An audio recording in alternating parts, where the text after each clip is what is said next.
puede haber participado en el simulacro de sismo, siendo las 10 de la mañana con 11 minutos.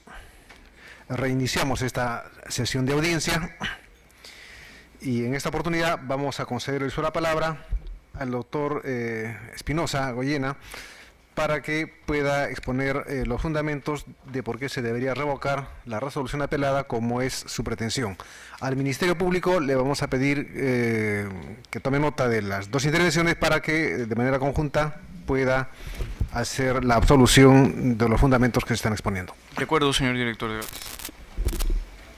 Sí, señor presidente, señores jueces, señores fiscales, sustento las consideraciones por las cuales solicitamos se debe declarar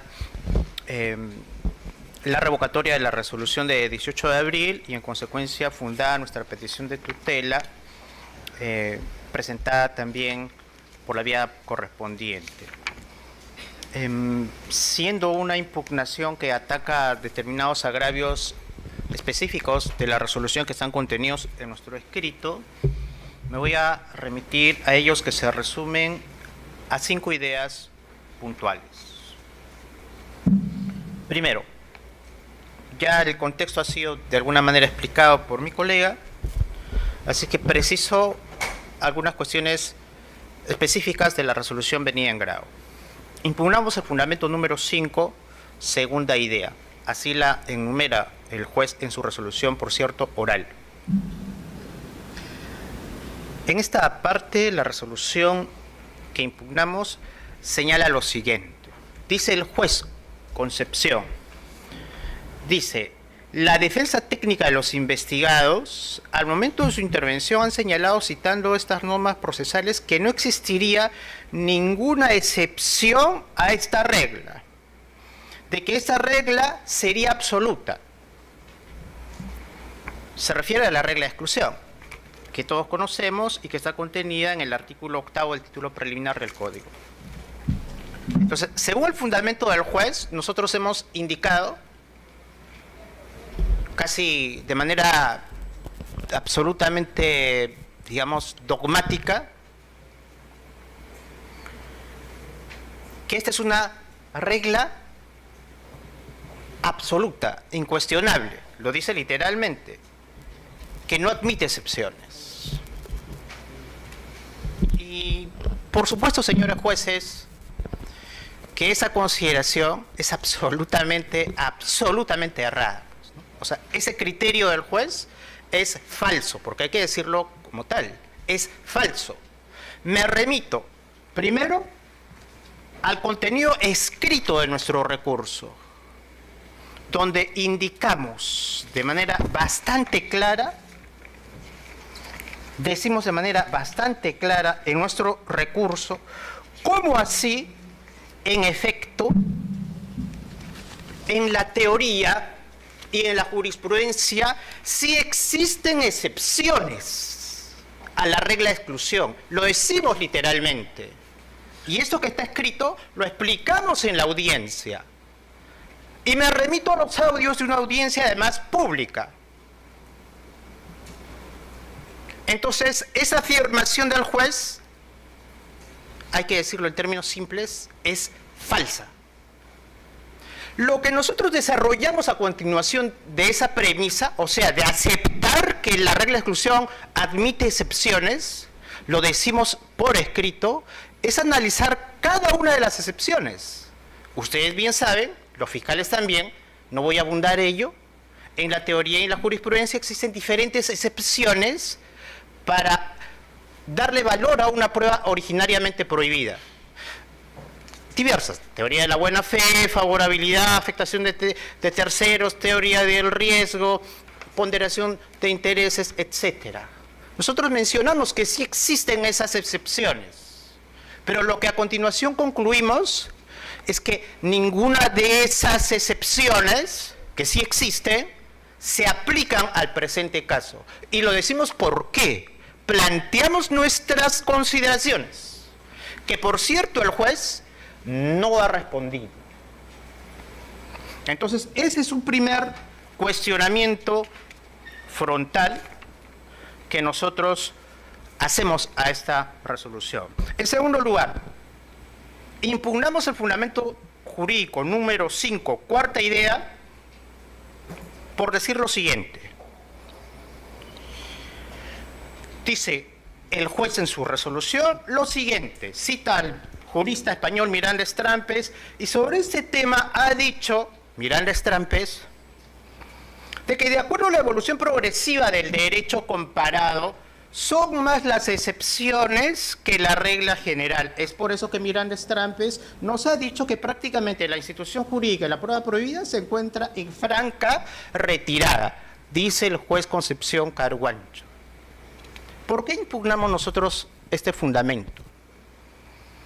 Porque, claro, uno puede invocar la opinión muy versada de cualquier jurista extranjero, pero lo que nosotros hemos planteado en el debate, y se supone que los jueces tienen que resolver sobre la base de lo que se ha dicho en el debate, es que, más allá del debate abstracto o teórico de la doctrina, en nuestra jurisprudencia, en nuestro derecho local, existen reiterados pronunciamientos jurisprudenciales que establecen, que precisan que sí se puede excluir la prueba por considerarla prohibida sin aplicar ninguna de las teorías de excepción. Y acá me parece fundamental, señores jueces, lo siguiente. No hay tema más polémico en el derecho procesal que el tema de la prueba prohibida. Eso está clarísimo. Polémico en diferentes ámbitos.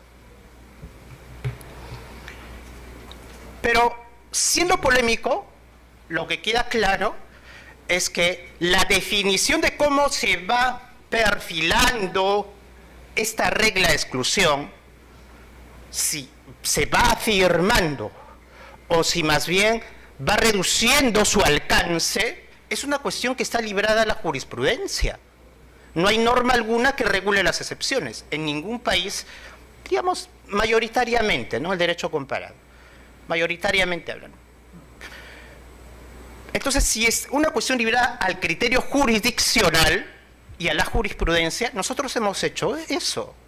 Nuestro trabajo como abogados, como hombres de derechos, entonces preguntarnos, entonces, en nuestro sistema existe jurisprudencia que avala la tesis de que una prueba o evidencia incorporada violando derechos fundamentales puede ser excluida, y respondemos en función a nuestro trabajo. Hemos investigado y hemos encontrado más de 5 casos recientes de jurisprudencia local que van en el sentido de lo que nosotros proponemos. O sea que sí se puede excluir la prueba prohibida. Entonces, lo que nosotros llamamos la atención, señores jueces, es cómo así el juez dice, cita a un jurista español y dice que la teoría de la prueba prohibida está en franca retirada. Oiga, en abstracto y en concreto, en nuestra jurisprudencia local, ¿qué está ocurriendo? ¿Qué ha sucedido? Puede decirse que en nuestra jurisprudencia local la teoría de la prueba prohibida, la regla de exclusión, está prácticamente en franca retirada. Pues nosotros respondemos a esa consideración con más de 5 resoluciones, señoras jueces. Pues que la Fiscalía diga lo suyo, que el juez también diga lo suyo, pero nosotros estamos respondiendo y estamos planteando argumentos concretos. Nosotros hemos señalado, señores jueces, lo siguiente. Primero, el caso Serpós, sentencia del Tribunal Constitucional 1058-2004. Segundo, caso Linares, expediente 24-2006-HC, sentencia firme. Tercero, caso El Polo, recurso de nulidad 4824-2005. Cuarto, recurso de nulidad 3182-2012, Callao. Y finalmente, Ejecutoria Suprema, recurso de nulidad 2874-2013 del Santa, del 13 de marzo del 2014. Por si ello fuera poco, lo ponemos solamente como dato referencial, que no es el fundamento central de nuestra pretensión, lo subrayo, no es el fundamento central de pretensión, pero por si ello fuera poco, el conocido caso Petroaudios. Caso Petroaudios en su ejecutoria de 8 de septiembre, resolución de 8 de septiembre del 2015, que ha excluido y ha declarado inclusive la absolución aplicando la regla de exclusión. Entonces, ¿cómo que está en franca retirada? ¿Cómo que es una teoría ya trasnochada? ¿Cómo que es una teoría que prácticamente está agonizando? Si estos son precedentes, si estos son datos de la jurisprudencia local reciente, y no en cualquier caso. Casos de corrupción, los que me he referido, casos de terrorismo, casos de tráfico ilícito de drogas. Entonces, en aquellos casos de alto impacto social, de alta gravedad, los jueces de los últimos años están aplicando la regla de exclusión. Pues está claro, está documentado. Y entonces, ¿nosotros qué demandamos, señores jueces? ¿Y por qué el sentido de la revocatoria? Porque está claro, y ustedes como jueces de revisión lo tienen muchísimo más preciso, que hay una garantía básica que es el deber de motivación. Y nosotros esperábamos que el juez Concepción responda a esos fundamentos, que nos diga por qué explicar con ese sustento jurisprudencial no es de recibo. Pero el juez ha dictado una resolución en este punto, además, carente de fundamento. Doctor Espinosa, le recuerdo que el tiempo que se le ha concedido ha vencido. Hemos sido flexibles con el doctor Pedraza, vamos a ser igualmente flexibles con usted, pero le vamos a pedir que concrete su intervención para que pueda agotarla en no más allá de 3 minutos, doctor. Dos ideas finales.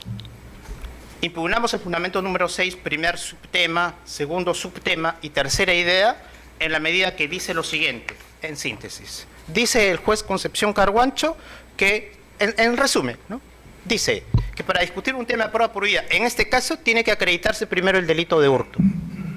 Y no se ha verificado el hurto en la denuncia penal que estamos trabajando, y en tanto eso no se ha verificado, entonces no puede hablarse de prueba prohibida, pues, ¿no? Porque primero hay que verificar que haya delito de hurto para que luego se analice si esos documentos fueron realmente hurtados, vulnerando los derechos fundamentales de nuestros patrocinados. Pero lo más grave, señor juez, bueno, nosotros hemos explicado en el debate, porque, haciendo una breve analogía, ¿no?, así como el delito de lavado de activos, utilizo el razonamiento analógico. Para establecer el delito de lavado de activos no hay necesidad de probar el delito precedente.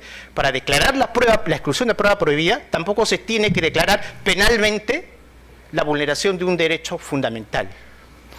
Eso lo explicamos suficientemente. Pero lo más grave de todo este tema en la resolución que cuestionamos es que el juez inclusive entra a hacer un análisis de la tipicidad del delito de hurto. Y el juez inclusive dice que las agendas no superan una remuneración mínima vital por su valor. Y entonces no se configura pues el delito de hurto. Oiga, estamos en un debate de una excepción de naturaleza o de improcedencia de acción referido al delito de hurto. Y eso tiene relevancia de causa y efecto para establecer que hay vulneración de un derecho fundamental. Reitero, está entrando a analizar la tipicidad en un debate que tiene que ver sobre prueba prohibida. Y eso nos parece absolutamente arbitrario. Termino con lo siguiente, señores jueces. Lo otro que también es importante para nosotros es que esta decisión del juez ha manifestado, ha explicado que utilizar la solicitud de tutela constituye un acto de defensa obstruccionista de los investigados. Y lo dice de manera insistente en su resolución, a la que obviamente también se refirió mi colega. Yo solamente preciso los siguientes datos. Dice que es defensa obstruccionista más o menos por dos ideas. Dice el juez, porque lo presentan ahora y no lo presentaron antes. Y lo presentan ahora, y literalmente está en nuestro escrito, lo presentan ahora que la defensa está sufriendo un revés. Literalmente. Ahora que la defensa del investigado está sufriendo un revés. Yo no sé a qué se refiere el juez. Sería bueno que se le pregunte y explique. Yo no sé si él se refiere a alguna sentencia que haya declarado la condición de ilícito derecho imputado. Yo no sé si se refiere a alguna decisión sobre prisión provisional, que por cierto fue denegada por esta sala. Yo no sé a qué se refiere con revés, más allá de una especulación. Pero lo que además es grave, en esa resolución del juez Concepción Carhuancho, es que él dice, la presentan recién.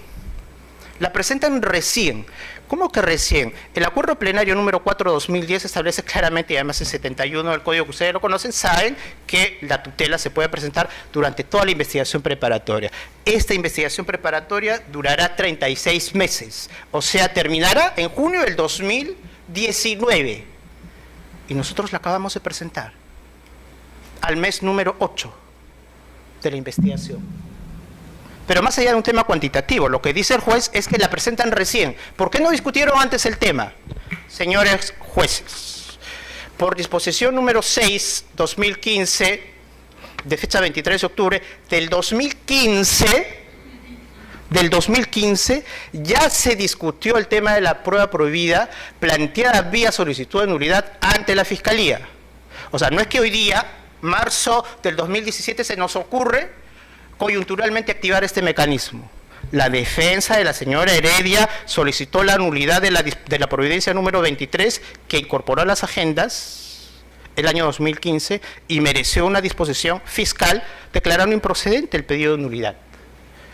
Repito, disposición del 23 de octubre del 2015. O sea, la defensa planteó este cuestionamiento no ahorita, prácticamente desde el inicio de esta causa.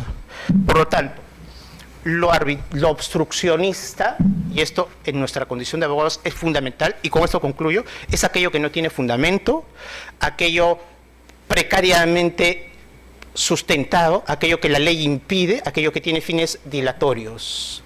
Y nuestra petición está suficientemente sustentada. Si hubiese sido obstruccionista, si hubiese sido malicioso, pues sencillamente el juez ejercía su facultad de disponer del rechazo liminar. El acuerdo plenario 2004 le permite, ante una petición carente de fundamento, dilatoria o maliciosa, disponer el rechazo liminar. ¿Por qué no lo hizo el juez? Pues está claro, nuestra petición tiene sustento, discutible en un debate con la Fiscalía, pero tiene suficiente sustento y rechazamos, cuestionamos y solicitamos también, obviamente, que forme parte de nuestra pretensión ese fundamento al que hace referencia el juez Concepción. He concluido y solicito entonces la revocatoria de la resolución venida en grado. El Ministerio Público tiene usó la palabra. Vamos a ser flexibles con el tiempo, doctor, en la medida que va a sustentar la contestación de dos pretensiones. Sí. Señor presidente, señor juez superior, señor director de debates, le agradezco por la generosidad del tiempo.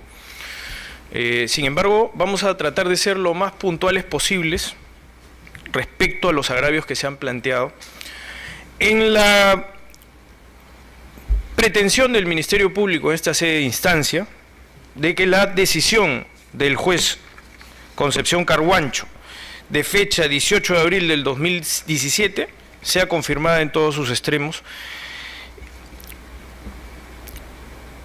por los argumentos de su propio contenido, en principio, porque el Ministerio Público viene sin duda a defender una pretensión originaria expuesta ante el juez de la investigación preparatoria, en la que contesta los argumentos expuestos por la defensa y que a partir de haber tenido ya una decisión fundada en hecho y en derecho, motivada correctamente, es que nosotros venimos más bien a presentarles, dentro de lo que es el análisis jurídico y fáctico, lo que entendemos es una resolución arreglada de derecho.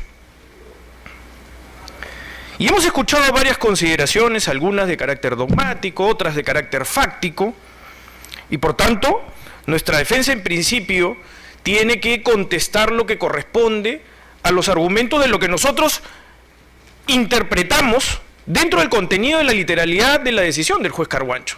Porque finalmente lo que es objeto de reexamen por su digno colegiado es la decisión del juez Concepción Carhuancho. Y esos argumentos son, por supuesto, objeto de cualquier discusión, están en todo su derecho los señores abogados de plantear las apelaciones correspondientes que nosotros interpretamos que no se ajustan a la realidad. Porque Sin duda se trata de expresiones de agravio descontextualizadas de lo que significa el deber de motivación de un juez que siempre debe invocar congruencia en la construcción de sus decisiones, en la construcción de sus silogismos, y entendemos que eso se ha cumplido escrupulosamente por parte del juez Carhuancho. Cuando se hace referencia, en principio, a que el juez Carhuancho, y lo cito expresamente, a partir del primer agravio, que la defensa nunca ha sostenido que los derechos fundamentales son absolutos y que no admiten excepciones, bueno, nos reconforta en principio lo expresado, ¿no? Porque de hecho, a partir de lo que el propio juez Carhuancho admite dentro de la construcción de su decisión, y me remito a la transcripción oficial, en la que evalúa una serie de consideraciones, se hace una serie de preguntas, y en esas reflexiones, en las preguntas que hace, que es el estilo en el cual construye su decisión el juez Carhuancho, hace referencia en el contexto general del análisis y vinculando ese análisis al caso particular, a la decisión del caso particular. Efectivamente, la defensa tiene una pretensión y el juez lo que hace es contestarla y definir si es que esos argumentos lo persuaden o no de lo que se dice. Se ha dicho, por ejemplo, que el juez Carhuancho en ningún momento ha incorporado el argumento de la ponderación como parte de la regla de exclusión. Y sí lo ha hecho. Específicamente cuando hace referencia a la evaluación de la sentencia 5975 del año 2008 del Tribunal Constitucional Arequipa, lo dice claramente. Dice, es decir, cuando hay derechos de conflictos hay que ponderar. En doctrina muy bien sabemos que cuando entran en conflicto dos derechos fundamentales hay que ver el peso específico de los derechos que están en pugna. De tal manera que sí lo evaluó. Sin embargo, es verdad que para poder ponderar hay que asignar pesos específicos a los elementos de convicción, a la evidencia que se presenta cuando hay una obligación de sustentar los pedidos. Es en ese orden de ideas que el juez Carhuancho, desde nuestra interpretación de la literalidad de su decisión, no encuentra elementos de convicción. Y no los encuentra justamente para poder efectuar ese segundo análisis, que es el análisis de la ponderación de los bienes e intereses en cautela. Al no encontrar ningún elemento mínimo en su construcción lógica, es evidente que no puede asignarle un peso específico a lo que no existe. Por eso es que, a partir de esa situación, hace un análisis también extensivo de la propia conducta procesal de la investigada. La conducta procesal de la investigada es sumamente relevante, porque aquí se ha dicho que se está ejerciendo un derecho. Es verdad, las tutelas, el ejercicio de las tutelas de derecho es un derecho del imputado, y eso está fuera de toda discusión, creo que incluso para el juez Carhuancho. Pero sí es verdad que ningún elemento, ningún medio de defensa puede servir para que se obstaculice la averiguación, para que se entorpezca la administración de justicia, para que determine un ejercicio abusivo de un derecho. Y en esa lógica termina siendo absolutamente relevante el análisis de la conducta procesal de la investigada, porque justamente lleva al análisis de su palabra, que es el único elemento con el que cuenta el juez Carhuancho para finalmente tomar su decisión. Y lo dice expresamente, dice que lo único que cuenta es la propia palabra de la investigada Nadine Heredia cuando formula una denuncia ante el órgano fiscal correspondiente. Y a partir de eso hace un análisis de su conducta procesal, que es absolutamente relevante para lo que se está discutiendo. En la búsqueda de analizar si es que se han afectado derechos fundamentales, en esa búsqueda y en esa necesidad también hay que analizar cuál ha sido su conducta procesal. Hay datos relevantes que han sido objeto de discusión en primera instancia. Por ejemplo, la denuncia penal que interpone la señora Heredia es de fecha 21 de agosto del 2015, interpuesta ante la 29 Fiscalía Penal de Lima. A partir de esa situación, un día después, se le pone en consideración si reconoce el contenido y la propiedad de las agendas. Y la señora claramente dice que no. Tan es así de que dice que no, que no son de su propiedad, que incluso ante la tutela de derechos del señor Ilan Heredia, la señora no asiste. Claro, porque de hecho tendría que ser contradictorio con lo que eventualmente ya había materializado en principio en una denuncia, y que luego, a partir de esta situación, tendría que, por supuesto, como naturalmente corresponde en el delito de hurto, acreditar la preexistencia del delito y acreditar la propiedad del delito, la propiedad de lo que es objeto o bien material objeto del delito. Y eso no se produce. En ese orden de ideas, el juez Carguancho hace un análisis respecto a cuál ha sido la conducta procesal, y que termina siendo absolutamente relevante porque justo y precisamente él no es un juez que investiga el delito de hurto. Para eso existe otro órgano fiscal que se está abocando al conocimiento de esa investigación. Pero necesita generar convicción para efectivamente llegar a ese ejercicio de ponderación, en donde determine si es que esa afectación presunta desde el punto de vista de la defensa ha sido efectiva.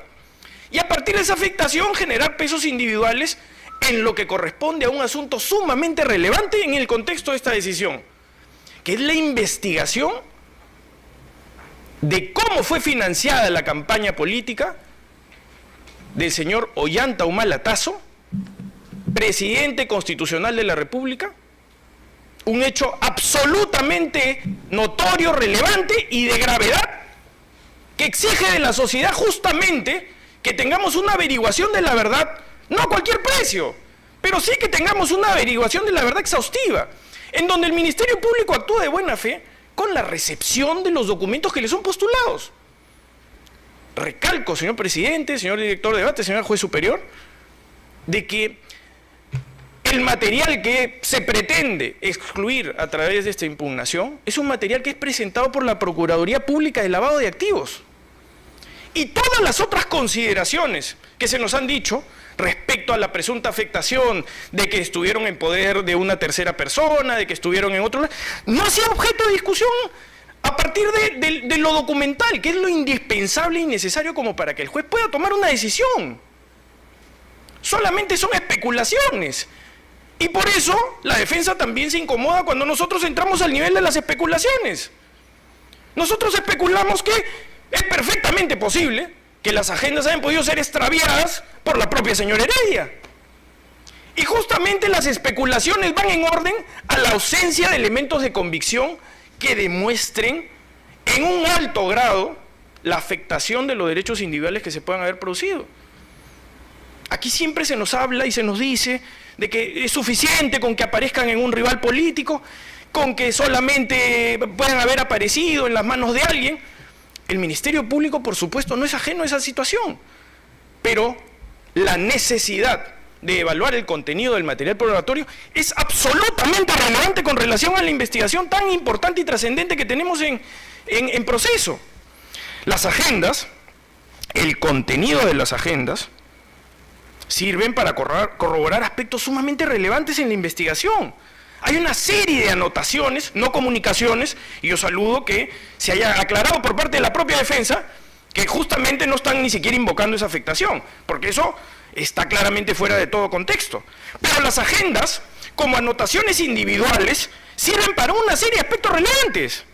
Las anotaciones de Barbudos, 3 millones de dólares, Barata, el señor Marcelo Odebrecht, en fin, una serie de aspectos, manejo de dinero, cuentas, arqueos, una serie de aspectos relevantes. No son los únicos, porque también se pretende decir que nosotros en el Ministerio Público hemos establecido una línea de trabajo sobre la base de las agendas, y eso es absolutamente falso.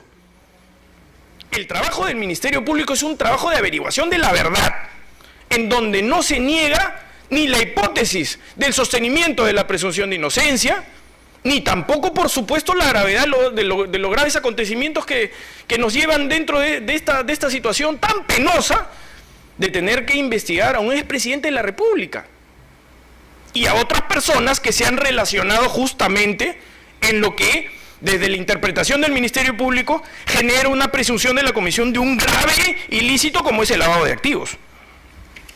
Entonces, dentro de ese análisis se han presentado también una serie de jurisprudencias interesantes dentro de seguramente el análisis académico de que a cada quien a lo que responde. Y el Ministerio Público no se ha negado a ninguno de esos argumentos. Pero lo que dice el Ministerio Público categóricamente es que ninguna de esas jurisprudencias presentadas tiene relevancia con relación a las circunstancias de cómo se ha planteado esta tutela. Es decir, no calza en ninguno de los supuestos en los que estamos discutiendo, justamente a partir de los argumentos planteados por la propia defensa. Y además son tan disímiles, son jurisprudencia tan interesante desde el punto de vista académico como lo ha reconocido la defensa, pero tan disímiles que todas ellas abordan una serie de aspectos que desde el punto de vista incluso de su lectura y su congruencia, no necesariamente establecen una única línea de pensamiento, sino una diversidad de líneas de pensamiento. Nadie se ha negado a ello. El juez tampoco se niega a ello. El juez no encuentra razones objetivas, medibles, de afectación de los derechos individuales de la señora Heredia o del señor Humala.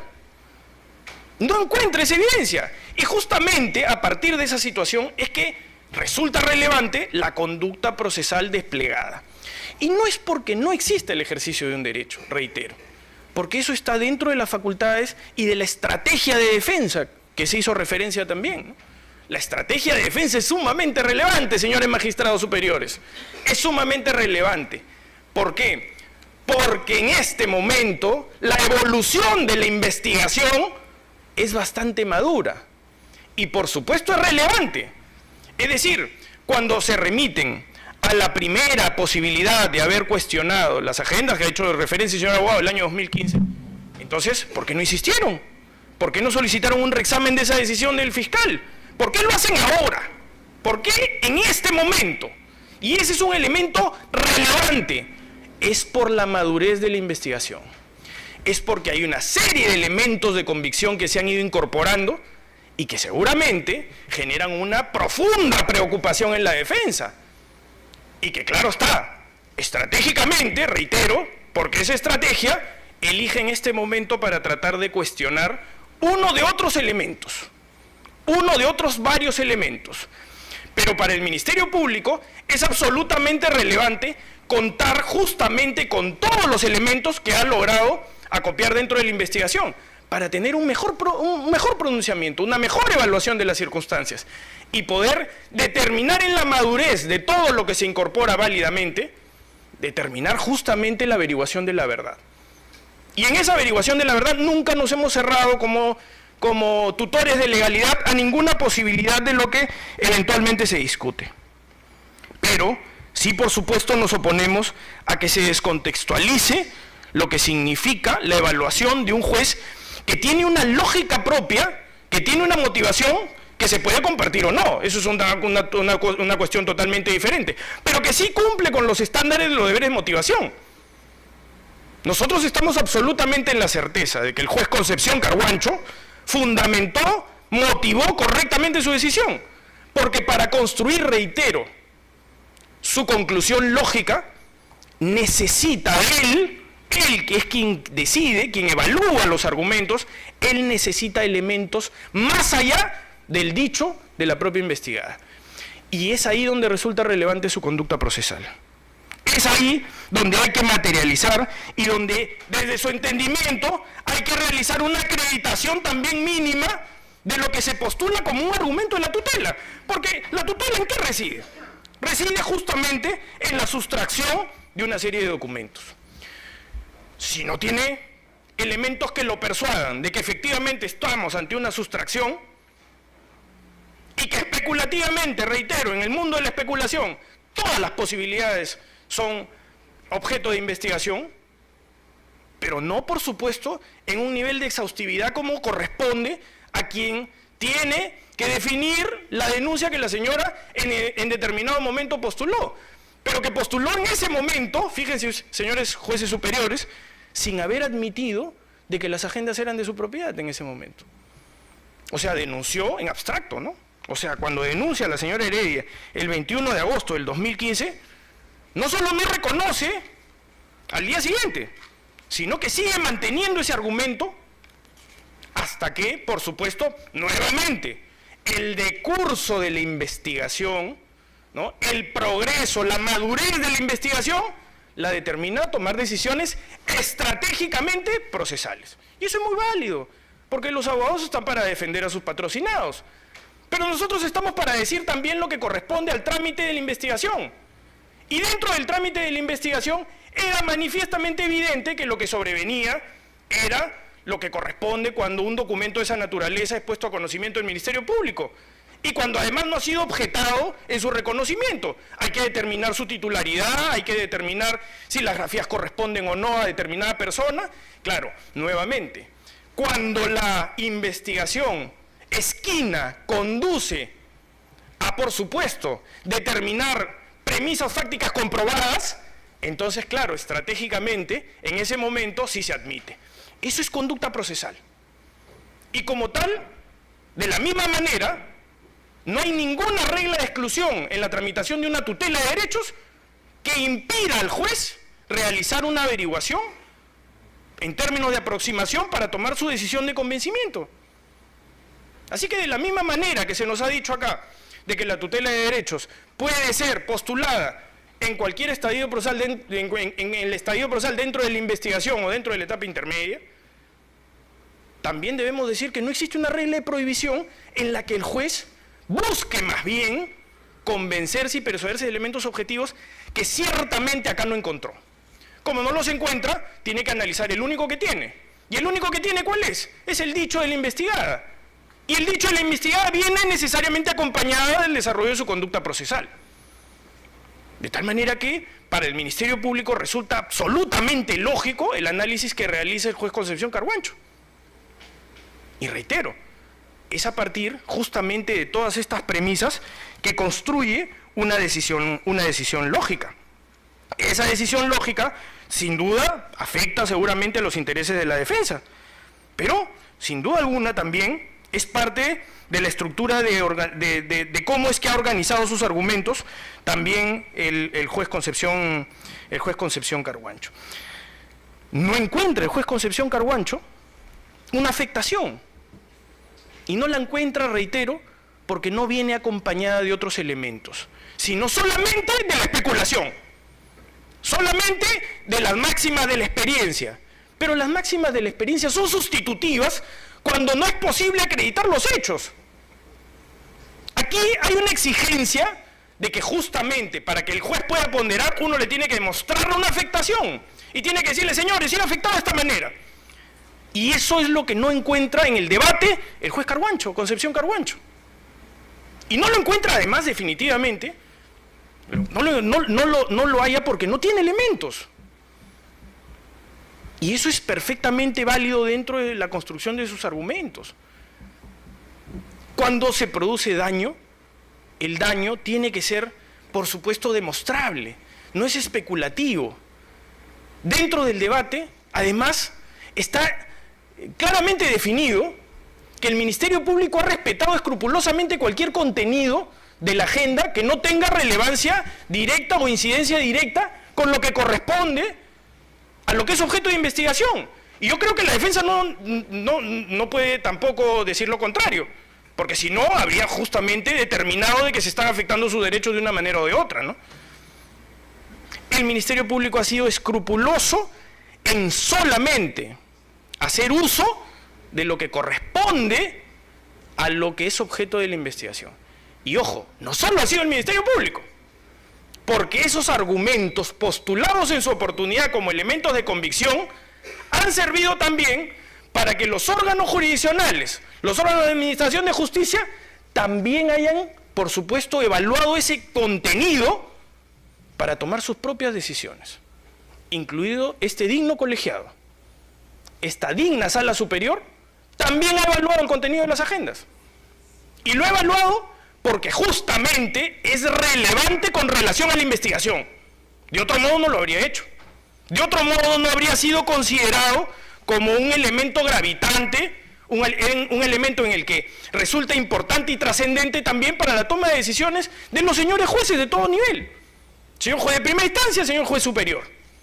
Así que no es solamente el hecho de que el Ministerio Público quiera presentársele como que está cometiendo una arbitrariedad, sino por el contrario, nosotros hemos sido escrupulosamente respetuosos, nuestros procedimientos siempre han sido frontales, siempre han estado sometidos a la esgrima de la dinámica procesal y siempre nos hemos sometido a la majestad del Poder Judicial. Y es el propio Poder Judicial que también ha evaluado la necesidad de que es pertinente para la investigación el contenido de esos documentos. Así que no solamente se trata de una cuestión en la que el Ministerio Público puede aparecer como que está tomando una posición de ventaja, cuando nosotros somos estrictamente respetuosos de lo que es el ejercicio del derecho a la defensa. Y en ese nivel nos vamos a mantener. En ese nivel vamos a sostener nuestras pretensiones y en ese nivel entendemos que la decisión del juez Concepción Carhuancho ha sido una decisión absolutamente arreglada de derecho y que permite al Ministerio Público continuar con la averiguación de la verdad en un asunto de esta envergadura, en un asunto de tan alta importancia, de tan alta trascendencia, de tan alta gravedad, de tan alto interés de la sociedad. Y por eso le solicitamos a los dignos integrantes de esta sala superior que nos permitan hacer nuestro trabajo. Y es parte importante de nuestro trabajo, dentro de otros elementos, el también, por supuesto, encontrar dentro del contenido de esos documentos la posibilidad de la comprobación o la posibilidad de desestimar una serie de hipótesis de trabajo que estamos llevando a cabo. Les reiteramos esa solicitud a partir del entendimiento de que esta decisión es una decisión que ha sido correctamente fundamentada. Le estoy muy agradecido, señor director de debates, por el tiempo que me ha dispensado. Si la defensa desea hacer uso del derecho de dúplica, doctor, ahora sí vamos a ser estrictos con el tiempo, doctor. 4 minutos a lo que se ha referido el Ministerio Público. Gracias. Son las 10:53 minutos, doctor. Son 4 minutos que le vamos a dar. Muy bien, le agradezco. Quiero comenzar diciendo que nosotros también somos, por supuesto, respetuosos de las decisiones jurisdiccionales. Por eso estamos aquí cuestionando una sentencia que de nuestro punto de vista carece de consistencia y de fundamentación adecuada. Por eso estamos aquí. Pareciera que solo el Ministerio Público respeta una situación así. Eso es una afirmación que no la recogemos. En segundo lugar, creo que el Ministerio Público, señores magistrados, no solo tiene que plantear hipótesis de cargo. Ellos también son defensores de la legalidad. Y plantearse en el plano especulativo, a mí me llama la atención. La especulación para los medios de comunicación, para la política, pero en derecho penal siempre se ha enseñado, y así lo hemos aprendido, que lo que vale son los elementos fácticos, los datos de la realidad, y que por tanto las especulaciones, el creo, pienso, podría, quizás, no existen, señores, porque entonces estaríamos frente a la arbitrariedad más absoluta. Y el Ministerio Público también tiene la obligación de aportar elementos fácticos y no de especular. Por eso, yo entiendo que hay que fundamentar, pero basarse en una especulación de que quizás mi patrocinada perdió las agendas de años de antigüedad que supongo lo llevaba en el carro, justo en la puerta de Álvaro Gutiérrez, me parece no especulación, sino una afirmación sumamente arbitraria. Yo creo que en un tema así, pareciera, y así el fiscal Carhuancho nos lo decía, ¿cuál es la prueba? Nos exigía aparentemente un recibo de quien sustrajo el documento con cargo a haberse llevado el papel hasta la puerta del señor Álvaro Gutiérrez. Eso no es factible. Cuando uno recurre a la máxima experiencia, está diciendo, se está investigando el tema del hurto, pero hay un hecho incontestable. Esos documentos en la casa y en patrocinada terminaron en la puerta de su oponente político porque alguien los sustrajo. Tan simple como eso. ¿Eso es especular? En ese tema, yo creo que no. Es un tema de lógica básica. Señores jueces, la conducta procesal tiene que ver, por supuesto, con una serie de factores. Pero yo no admito que por conducta procesal se cuestione la articulación de una tutela de derechos Es como si un habeas corpus se diga, esto es entorpecimiento del proceso penal. Eso no es admitible. En un Estado de Derecho, el ejercicio de una facultad como esa, que es un pedido de protección a un juez de garantía, no se puede calificar de conducta obstruccionista, sobre todo cuando, como mi colega bien lo ha sostenido, se trata de un recurso adecuadamente fundamentado. Y por eso yo recojo lo que el señor fiscal superior dice. El juez Carhuancho cita la ponderación, sí, pero lo cita tangencialmente, no lo expone, porque el fondo del juez Carhuancho es: no admito la tutela porque ustedes no han probado que esos documentos fueron hurtados. Entonces llegaron por arte de magia a la casa del señor Álvaro Gutiérrez. Y esa ponderación, ese juicio de valor, nos parece absolutamente insuficiente. Porque en este caso, señor magistrado, pareciera que por la alta complejidad, por la alta gravedad, como dice el señor fiscal superior, hay que ignorar los derechos de los patrocinados, de los investigados. Y eso no es exacto. Ni la alta complejidad, ni la mínima complejidad hace que el investigado sea objeto de arbitrariedad. Los principios y garantías del debido proceso son para absolutamente todas las personas. Y nadie esconde la importancia de este tema. Absolutamente no, nadie lo discute. Pero eso no supone reducir al mínimo de indefensión a quienes son investigados por esta causa. Termino con lo siguiente, señor. La defensa penal es estratégica. Uno decide en qué momento articula un medio u otro. ¿Por qué hay que cuestionar y suponer que eso es obstrucción? ¿Acaso no nos enseñan desde el inicio que el abogado defensor y que su trabajo es absolutamente estratégico y eso dice la ley? ¿Por qué cuestionar un tema así? Nosotros estamos trabajando con la mayor limpieza en un tema así, exponiendo la ilegalidad de una incorporación de pruebas que violan flagrantemente la Constitución, que dice, y termino con esto, los documentos privados obtenidos con violación a este precepto, se refiere a la inviolabilidad de los documentos privados, no tienen efecto legal. Lo dice claramente la muy excepcional regla de excepción que tiene la Constitución, está referida en el artículo 2, numeral 10 de la Constitución. Excluye las pruebas ilegalmente incorporadas en un proceso penal, como lo señala también el artículo 159 del texto procesal. De manera que en el derecho argumentemos fácticamente, señor. Muchas gracias. Muy bien. El doctor Espinosa Goyena, si va a ser sobre el derecho de dúplica, igualmente, doctor, Sí.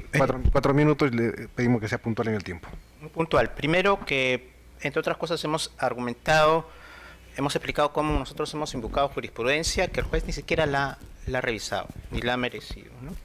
Pero claro, acá el señor fiscal superior en su alegación sí ha dado una explicación, ¿no? Nos ha intentado decir por qué sería impertinente aplicar esos precedentes al caso.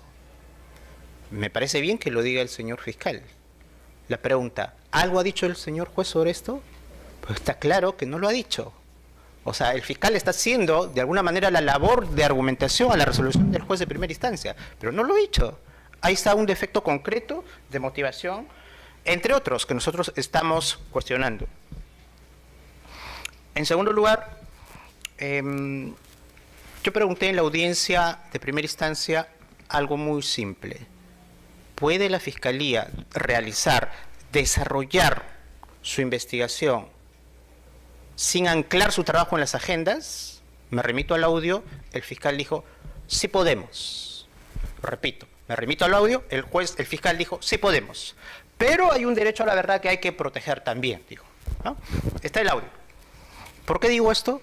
Porque, señores jueces, pido, obviamente, más allá de un debate jurídico abstracto, que revisen las agendas, ¿no? Creo que es fundamental, ¿no? Si vamos a trabajar la exclusión de las agendas, veamos su contenido. Ustedes tendrán la prudencia suficiente para verificar lo que dijimos en audiencia y nadie lo desmintió en la audiencia de primera instancia. El 80% aproximadamente del contenido de las denominadas agendas tienen información de carácter privado. Repito, el 80% aproximadamente de su contenido tienen contenido de información privada. Y termino simplemente con lo siguiente. el fiscal dice y pide que los dejen trabajar. Pregunto, ¿nuestra solicitud de tutela ha impedido que realicen diligencias? ¿Ha suspendido el plazo? ¿Le ha generado al fiscal una obstrucción que no le ha permitido realizar ninguna diligencia en los últimos meses? Nada de eso obviamente ha sucedido, ¿no? La investigación se ha iniciado y continúa y continuará a pesar de lo que discutamos en este incidente, por cierto, con suficiente base legal, más allá de las posiciones. Eso es todo. Ministerio Público, tiene usado la palabra para referirse exclusivamente a las dúplicas. Sí, cómo no. Todo lo que se alega debe ser objeto de demostración. Más aún en un modelo de oralidad y de persuasión. Más aún donde lo escritural tiene que estar complementado por la oralidad. Es decir, en otras palabras, quien alega, quien argumenta, asevera o quien exige, debe demostrar objetivamente al juez que decide que efectivamente estamos ante una vulneración, ante una afectación, que debe ser además plausible porque estamos hablando de asuntos que son absolutamente relevantes, absolutamente relevantes. En ese orden de ideas, y en orden de ideas de la relevancia, el argumento de por qué es necesaria la inclusión de todos estos documentos es porque forma parte dentro de una investigación unitaria, en la que todo es relevante, en la que todos estos elementos que se van incorporando van generando, por supuesto, la línea de investigación que corresponde al Ministerio Público. Y eso está claro, eso está fuera de toda discusión. Nosotros lo que hemos pedido es que la investigación continúe realizándose respetando escrupulosamente el derecho a la defensa. Aquí se ha deslizado la posibilidad de que los señores abogados, ¿no?, manifiestan de que ha habido algún grado de indefensión. Y eso es absoluto, absolutamente falso. Nosotros hemos sido escrupulosos en todo sentido en poner en conocimiento de todos los elementos de convicción que existen dentro de la investigación. Todos ellos. Hace poco ha habido una serie de elementos nuevos en donde los señores siempre han tenido la información sin secretismos. Los medios de comunicación social se sorprendieron cuando, por ejemplo, a partir de la inclusión de una serie de audios dentro de la investigación, parecía que eso habría sido sorpresivo. Los señores en la defensa lo sabían 2 meses antes. De tal manera que no era absolutamente nada sorpresivo. Todo ha sido rigurosamente y escrupulosamente respetado en el ejercicio del derecho a la defensa. En todo momento, nosotros hemos sido como institución escrupulosos, respetuosos del derecho irrestricto a la defensa. De tal manera que esa es una aseveración que no podemos tampoco, de ninguna manera, admitir como válida. Saludo que el señor abogado de la defensa del investigado Ollanta Latazo admita de que el contenido de las agendas es un contenido en donde hay la necesidad de investigar una serie de elementos, porque ha hecho referencia a un 20%, ¿no? Bueno, esa estimación es una estimación arbitraria del abogado, pero así exista 1%, el Ministerio Público está satisfecho de que en su contenido hay relevancia y hay conexidad y hay vinculación y hay la obligación de que el Ministerio Público averigüe. Más allá de esa disquisición que ha hecho, ¿no? De si es 80, si es 20, si es 50, si es 100, ¿no? Las afectaciones, reitero, tienen que ser claramente demostradas, porque el juez, al momento de realizar una ponderación constitucional, si es que esa era la exigencia ulterior, tenía que tener elementos. El único elemento que tenía era el dicho de la señora Heredia. Por eso, objetivamente analiza su conducta procesal. ¿Por qué? Tiene que generarse persuasión con un único elemento, porque ciertamente la defensa, cuando ha postulado su requerimiento, no ha acompañado ningún elemento efectivo que demuestre la afectación de sus derechos fundamentales. Y podría ser que eso sea abstracto, y se objeta y se dice que el nivel de la especulación, en el nivel de la especulación está todo. Y esa es una frase que utilizó la propia defensa. en la audiencia. La especulación como tal nos puede conducir nosotros a lo teórico, porque siempre toda teoría, toda hipótesis de trabajo en una investigación parte sin duda de una especulación. De tal manera que parece que en esos aspectos, ¿no?, hay una deliberada, seguramente, sustracción de un elemento cognitivo indispensable en cualquier cuestión propedéutica, ¿no? Donde hay una planificación de investigación tiene que haber una hipótesis, tiene que haber una especulación. Acá las especulaciones sobre el extravío son perfectamente válidas. Son perfectamente válidas, de la misma manera que todo ha quedado dentro del nivel de solamente el dicho de la investigada, y por eso la relevancia del análisis de su conducta procesal. Eso es lo que debo decir en este momento. Ahí, perdone, solamente para hacer referencia a la heterogeneidad de la jurisprudencia que se ha acompañado, ¿no? Esa necesidad de que el enciclopedismo justamente busque enrarecer el argumento directo y objetivo, que es el necesario para el juez en la oralidad, porque el modelo de oralidad justamente busca reducir a los enciclopedistas. Lo que busca es obtener precisión, y eso es lo que no se encuentra dentro de las postulaciones que ha realizado la defensa. Y por eso es que el juez busca ello, pregunta, indaga, trata de hacer un esfuerzo, pero no lo obtiene. No lo obtiene, ¿por qué? Porque en el modelo actual las partes tienen que acompañar lo necesario para producir esa persuasión y ese convencimiento en el caso del juez. Señor, muchas gracias por su...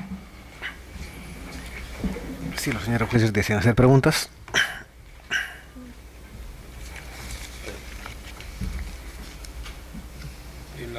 La defensa técnica ha hecho mención a que se había debatido. La defensa técnica del señor Ollanta Humala-Tazo ha hecho mención a que se habrían discutido las excepciones a la regla de exclusión. Si es que eso es así, si es que se han debatido en primera instancia, quisiéramos saber en primer lugar la postura de la Fiscalía. Es que no estamos ante un caso de prueba ilícita. La postura de la Fiscalía como Fiscalía Superior. La Fiscalía, señor presidente, efectivamente, a partir de lo primero que se ha dicho, es que si esto ha sido objeto de discusión, esto ha sido objeto, por supuesto, de una larga argumentación que han realizado los abogados, ¿no? Por supuesto, tratando de sustentar en términos abstractos una serie de jurisprudencias relacionadas con el tema, haciendo una descripción teórica, ¿no? Una aproximación teórica a lo que desde su punto de vista era así. El Ministerio Público ha sido siempre coherente. Ha dicho, en principio, en razones fácticas, de que las agendas le son presentadas por la Procuraduría Pública. Que las... Sí, doctor, sí. ¿Cómo es nivel de precisión? Nomás por eso, en resumen, quería, Sí. para entrar a la siguiente precisión. O sea, partimos de la idea... Sí se ha discutido. Así es. No, pero digo, la postura del Ministerio Público es que no estamos ante un caso de prueba ilícita.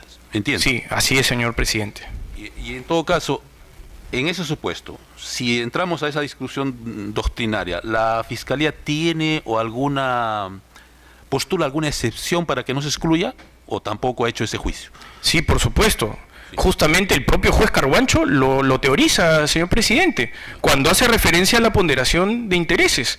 Lo que sucede es que el señor Carhuancho, desde nuestra interpretación, no encuentra qué ponderar, porque justamente la afectación, la presunta afectación de esos derechos individuales es lo que no encuentra y lo que justamente no permite realizar un análisis de ponderación de lo que eventualmente pueda primar en pesos específicos. Y claro, lo dice esto dentro claro. De la audiencia. Sí. Esto quedó claro en su argumento. Sí, señor. En todo caso, la Fiscalía, en el supuesto de que estemos ante prueba ilícita, o sea, esta no se podría excluir por aplicando la regla de ponderación. Más o menos sería esa la línea.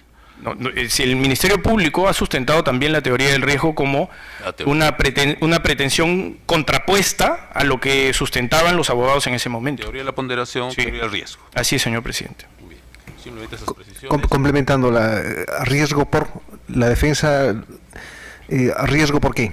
O sea, la investigada habría permitido que eso llegue... Sí, lo que pasa, señor director de debates, es que justamente dentro de la ausencia de elementos objetivos que puedan demostrar que efectivamente ha existido una afectación, ¿no? Bueno, en el nivel de a ver, lo que se discutió en primera instancia. Un poco a dónde vamos. Sí. La Fiscalía dice Sí, me permite. que la defensa de la señora Nadine Heredia no ha demostrado que eso haya sido sustraído. Es una especulación que ellos dicen que pudo haber sido sustraído, ¿no? O sea, vamos a la teoría del riesgo, o sea, que Sí. ella misma su descuido pudo Puede hacer. haber extraviado exactamente la agenda, por eso es que se introdujo dentro del debate y de la discusión, justamente la posibilidad de que incluso dentro del deber de cautela que uno tiene, de sus documentos importantes, de los documentos trascendentes, justamente la posibilidad del extravío es plausible también dentro de la ausencia de elementos de convicción presentados por parte del requerimiento de la defensa. Entendemos eso. me Sí, permite. brevemente a lo que se ha dicho. Brevemente, creo que es necesario definir qué es la teoría del riesgo, ¿no? Me parece premisa, ¿no? Sí, señor director de debates, no estamos en una discusión de ese doctor, tipo. vamos a las aclaraciones, ¿no? Sí. Se le ha pedido a la Fiscalía que, Mi de aclaración. acuerdo a su criterio, es que en este caso no estamos ante un supuesto de prueba ilícita y si así fuera eventualmente sería la teoría de riesgo. O sea, Así es. ahora, sobre... Sobre el punto, Sí. me remito a la página 25 de nuestro escrito y a nuestra alegación en la audiencia. Teoría del riesgo definía, y lo reitero, por ejemplo, por el profesor Neira, José Neira en su manual, y ahí está la definición, que no vamos a entrar a teorizar. No La entre definición el supuesto, o sea, eso lo niega la defensa. a la que no es la explicación a la que ha dado el fiscal. Ya, perfecto. Nada más. Bueno, yo voy a pedirles algunas precisiones. Lo que he escuchado es que estamos en investigación preparatoria, creo que el doctor Espinosa indicó que tenemos una investigación a 36 meses. Sí. O sea, ¿cuándo debe vencer de acuerdo a los plazos fijados? la En investigación? junio del año 2019. Junio 2019. 19. ¿Es así para la Fiscalía? Sí, es correcto, señor director de debates. ¿La fecha exacta la puede precisar?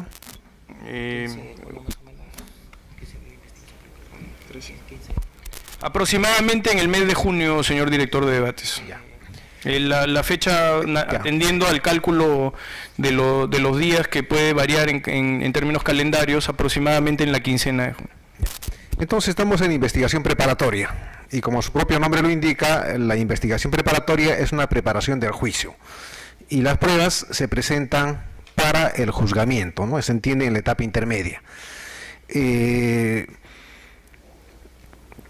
ese entendimiento preguntamos a la defensa técnica, o sea, ¿qué tipo de resoluciones, qué tipo de disposiciones tienen como sustento básico, fundamental, gravitante este contenido de las agendas que ha indicado que en un 20% tendrían cierta relevancia a los hechos, que nos permita en esta investigación preparatoria excluir, porque todavía en este momento no sabemos qué se va a postular como prueba por la Fiscalía, eso se hará en la etapa intermedia.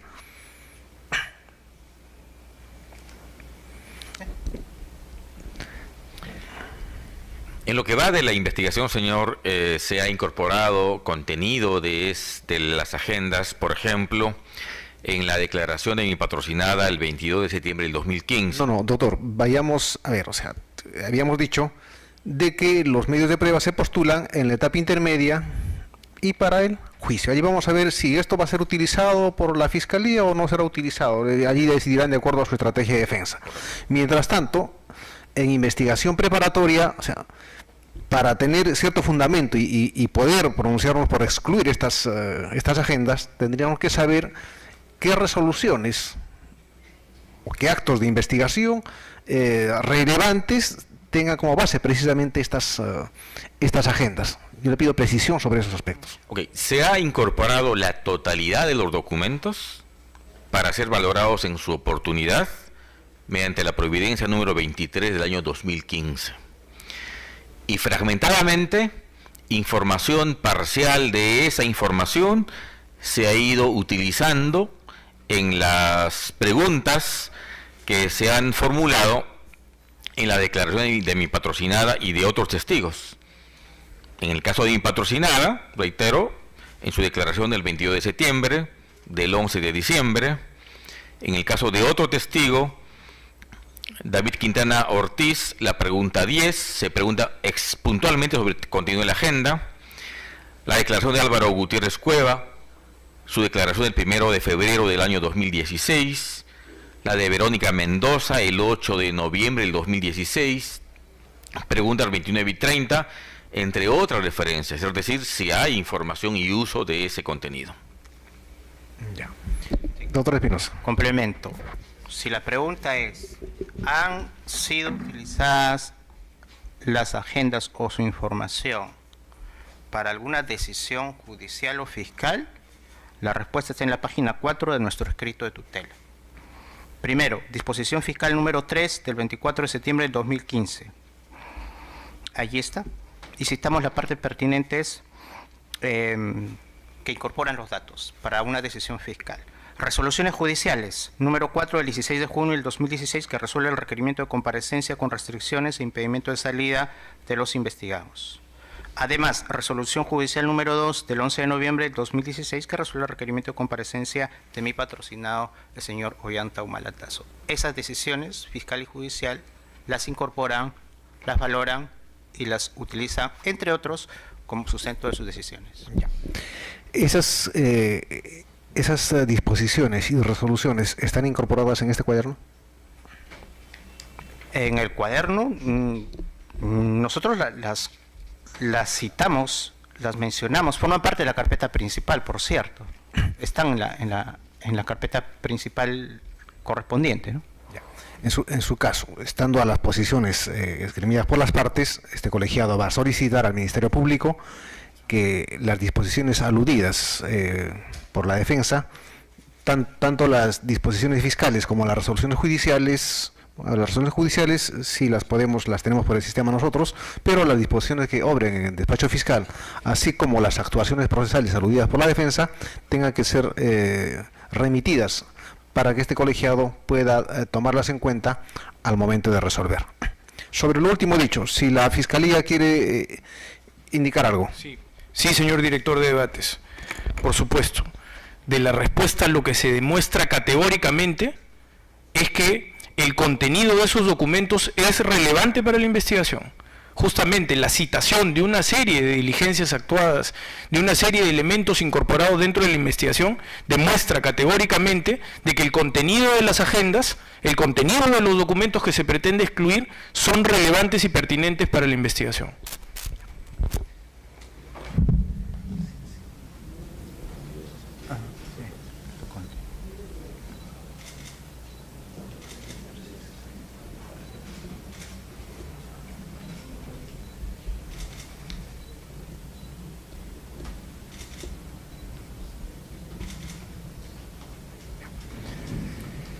De esta manera se dan por cerrados los debates orales respecto al presente caso y se comunica a las partes que la decisión va a ser emitida en el plazo de ley, reiterando el pedido hecho al Ministerio Público para que las actuaciones procesales y las disposiciones fiscales que han sido citadas sean remitidas en el más breve plazo para ser tomadas en cuenta para emitir la decisión. Señor director de debate, solamente una precisión en orden a cumplir escrupulosamente con la majestad de su decisión en ese aspecto, ¿no?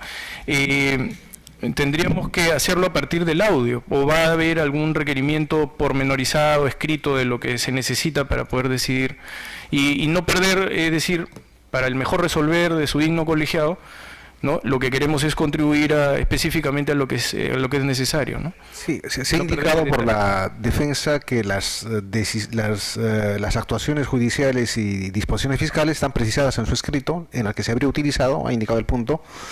Y el doctor Pedraza ha indicado en qué declaraciones están. Entonces, nos basamos en esa información. Correcto, señor. Correcto. Lo haremos de inmediato, señor director de debates. Señor, está precisado en la página 4 las disposiciones fiscales y resoluciones judiciales que señalamos, pero además quiero recordar que en nuestra solicitud de tutela de derechos, segundo otro sí, hemos solicitado que se incorpore temporalmente a esta carpeta todos los documentos vinculados con materia de este tema, las famosas agendas, de manera que si eso es factible, para que tengan una ponderación mejor, sería importante. señor director de debates, pero eso ya es desnaturalizar lo que ha sido objeto de la discusión. Nos limitamos, doctor, a lo que se ha citado en este momento cuando se les ha pedido las precisiones. Ya. Bien, señor. Se da por concluir esta audiencia, siendo horas 11 de la mañana con 21 minutos del día 31 de mayo del 2017. En este estado se dispone el cierre del registro de audio y vídeo.